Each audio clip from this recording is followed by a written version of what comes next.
So we'll go through a little bit of a seated guard game. There's a lot of things you can do from this position, but these are a few of the things that I've learned, especially from watching Gordon Ryan's seated guard instructionals, watching his competition footage, and some other good resources on this.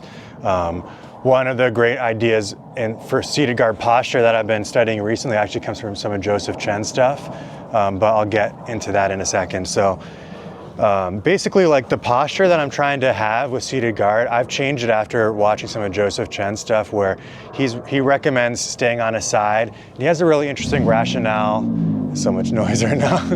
He has an interesting rationale for how to pick which side to stay on that I've never really thought of before. So what he does and what I've started doing recently is, instead of having this square type of posture, where what can happen here, especially if you're in close, like when a challenging position in seated guard oftentimes is to just choose to stay in seated guard and hold the position when people are really close to you. Because a lot of times people's default is when someone's hips are actually getting close to you, they'll often fall back to retain guard and go into supine guard, which can be fine if that's your game, but it's useful to maintain a good seated guard. But if I have this kind of like symmetrical double butterfly position with my ankles here, and Jack comes in close to me, and actually because he can snap me down from here really bad, and I can't resist it very much. It's kind of like a weak position for my legs. But if I have one leg more straight, now this is a much stronger, it's like hip extension versus hip abduction. It's gonna be much stronger.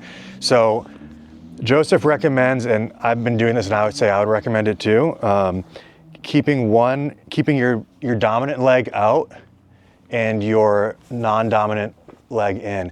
And so even if I'm square, I'm going to be like this. And if I'm square and I have one leg here, now as he tries to snap me, I'm going to have a much stronger posture. And I can also post a hand down here.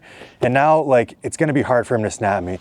He can't I can really posture hard here because I've got my leg and my hand. Compared to if I'm like this, he can snap me really easily. It's harder to post my hands.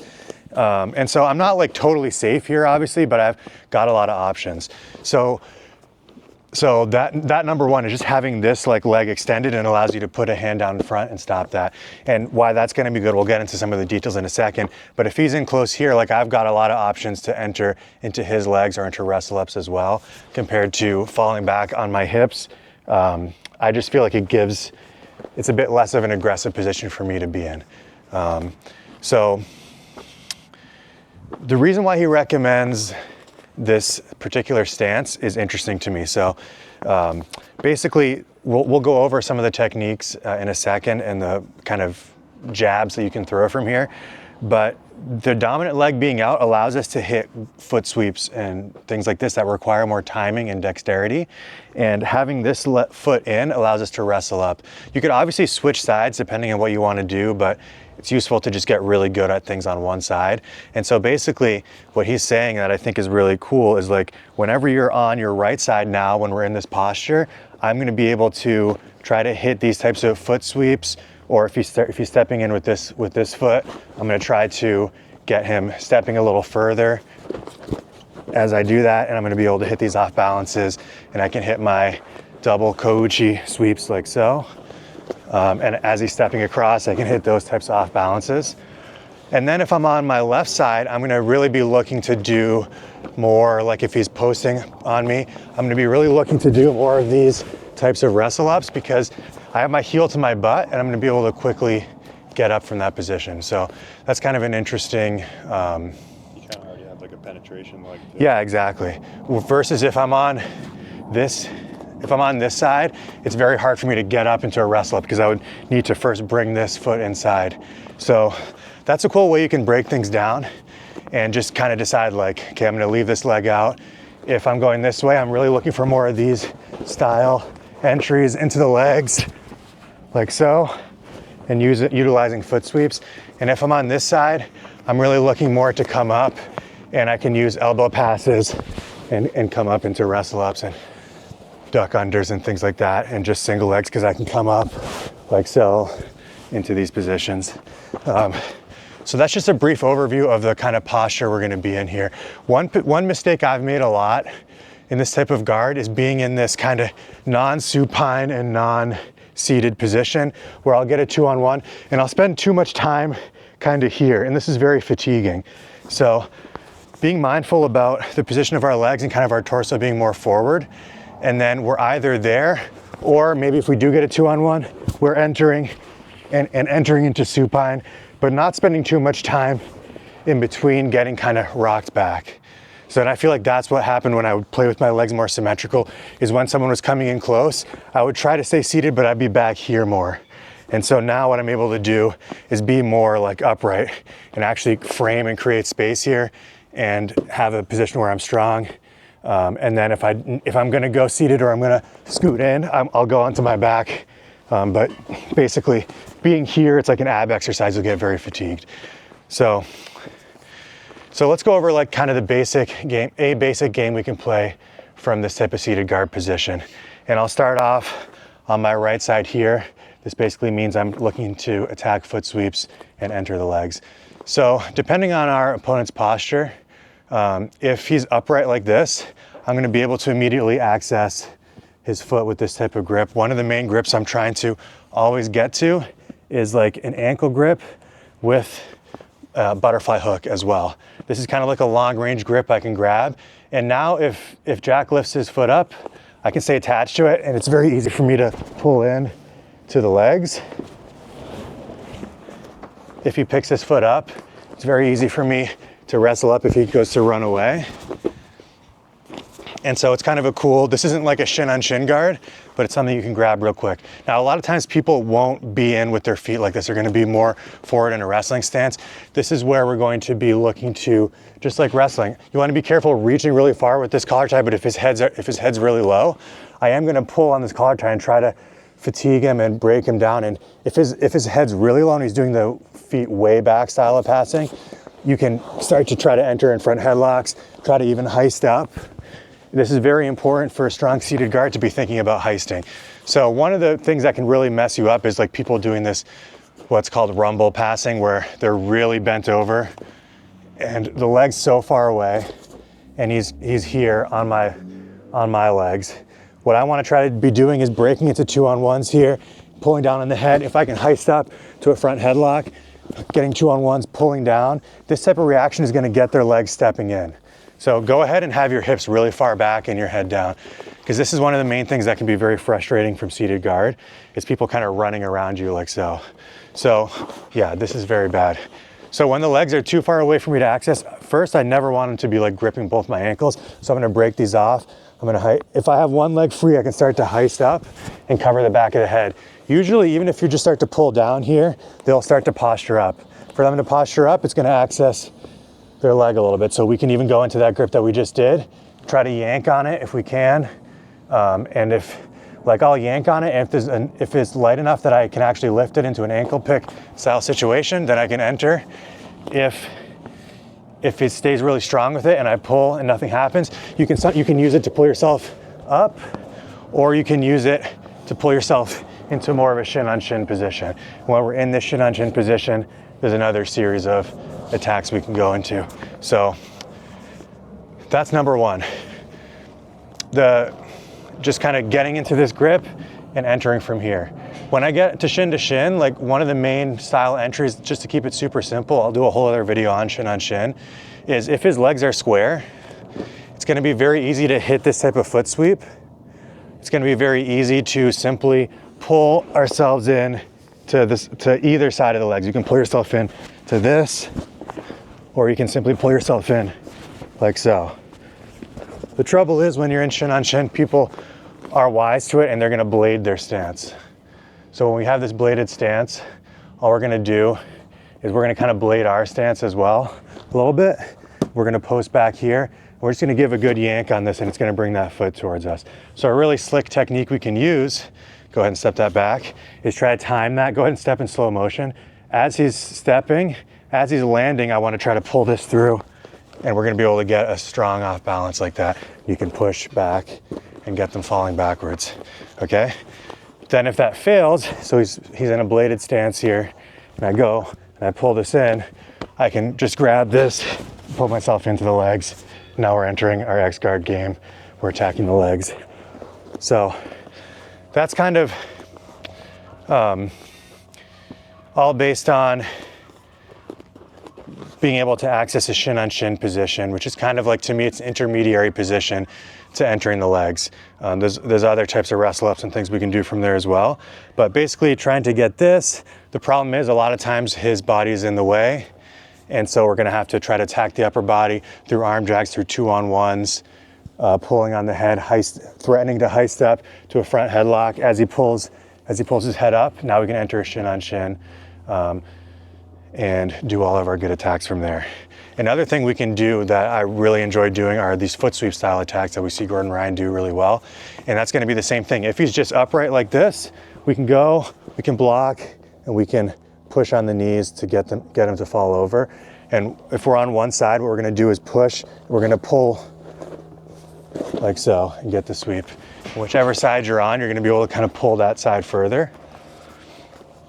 But it's gonna be the same thing. We're usually not gonna be able to access the feet like that. So people are gonna be kind of bent over. We're gonna be trying to pull down, break this posture.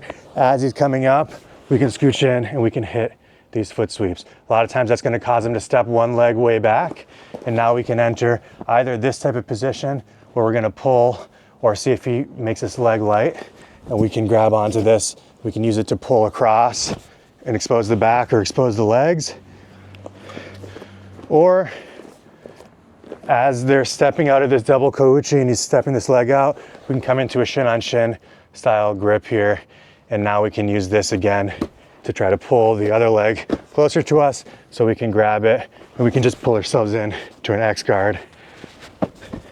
Or of course, if they're kind of trying to run away from here, you can just simply wrestle up.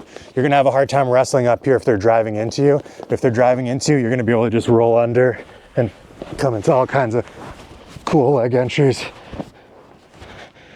I thought that was gonna be like a back take or something, but you can do all kinds of things from there.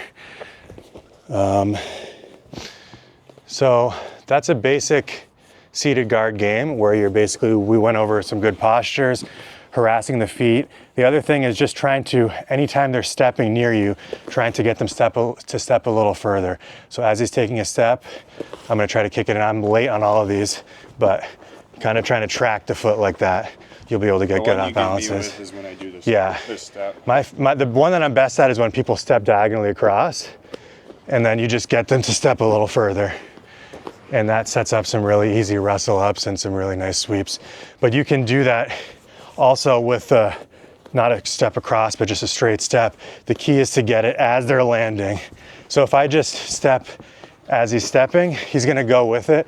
The reason why the step across works so well is like, I think there's more leverage on making you spin around. Like I can lift your leg. So the timing is easier because on the step across, I just need to get him stepping at any point and make him step a little further. On this one, to get someone to really fall over, you need to get it as they're stepping back, their way back down, and you just make it go further. You know what I mean? Or else they'll be able to just step further with it. Yeah. But if I do it as you're stepping down, you know what I mean? Yeah. That's a little better. I'm also just trying not to fall. For sure, yeah, for sure. But yeah, and then anytime you're doing this kind of thing and they stumble and they step out of it, it's going to expose another leg to either wrestle up into or to just enter into a shin on shin position and go for your attacks there. So that's some stuff. The other style of entry I would add into this is like when people are bent over more and you can get a 2-on-1 grip, a really good style of entry is to just kind of send them over the top. So you can go for these types of snaps, threatening heisting up, threatening arm drags, even threatening like throwing your legs up into triangles and they'll posture up. You can get here, that works sometimes. Sometimes we can take their energy coming forward and kind of scooch in and elevate, and we can get these types of entries that are really effective as well. So that's not something you can really do when their weight is more balanced and they're more upright. When they're more upright, I'm gonna need to kind of enter into these shin on shin style positions and start doing the stuff that we just talked about. When they're more bent over at the hips, I can either try to get them to posture up and then enter in to these shin on shin positions, or I can try to control one side of the body and basically just keep my feet inside as I scoop myself under. There's different ways to do this. I've seen Jason Rao show keeping both butterfly hooks on one side and scooching yourself in and keeping them both on one side. And this is really nice because you can lift and you can pull this leg to you.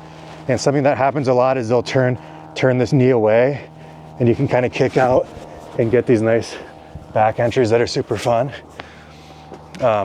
But the way that Gordon Ryan shows it in his instructionals is to have a drive foot and a butterfly hook foot. So you're gonna have this would be a drive foot and you're gonna kind of kick and lift like so. And you can pull this leg in, and depending on what they're doing with their knees, like one simple thing, I'll do more X-Guard stuff, but one simple dilemma that's fun to play here is like how their knee is flared. So as we're coming into this position, either one, if both my knees are inside or not, if this leg is flared open like this, it's gonna be really easy to enter into this leg like a shin on shin, like a single leg X style entry, enter into X guard. If he's like turning his knee in, sometimes he's gonna slip the knee line, so turn your knee in. Sometimes he's gonna slip the knee line. So this is where I like to kick through and come up towards the back, or Goju cross ashi on the other side. So that's a cue that I'm looking for, is like how these knees are turned in. So if his knee turns away, I like to try to kick through and wrestle up.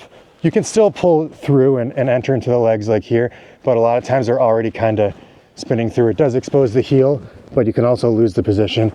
So I really like going for more of these back take styles. I can also look at the same thing with the other knee. So when I enter into this type of elevation position like we're talking about, if I elevate him here, come a little more over me.